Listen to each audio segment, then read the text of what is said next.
Municipality കുപ്പത്തൊട്ടിയല്ല, വൻതോതിൽ ലഡ്ഡു നിർമ്മിച്ച് വിതരണം ചെയ്യുന്ന കമ്പനിയിലെ മെഷീനുകളും പാത്രങ്ങളുമാണ്. മായം ചേർത്ത ലഡ്ഡു നിർമ്മിക്കാൻ ഉപയോഗിക്കുന്ന രാസവസ്തുക്കൾ അടിഞ്ഞുകൂടിയ പാത്രങ്ങൾ.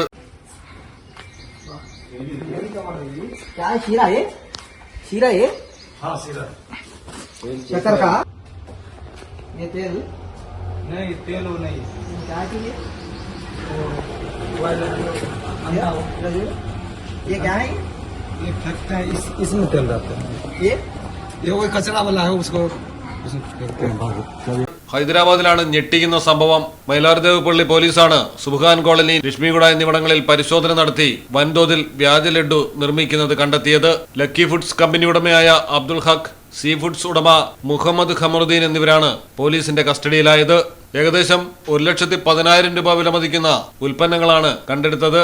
ഹൈദരാബാദിലെ വിവിധയിടങ്ങളിൽ വൻതോതിൽ ലഡ്ഡു ഈ വിധം നിർമ്മിച്ച് വിൽപ്പന നടത്തിയതായി പോലീസ് കണ്ടെത്തിയിട്ടുണ്ട്. വിശദമായ അന്വേഷണം തുടരുന്നു. News desk, Malayalam television. Coloring your dreams. TB Traders, Bypass Road, Puttanatani.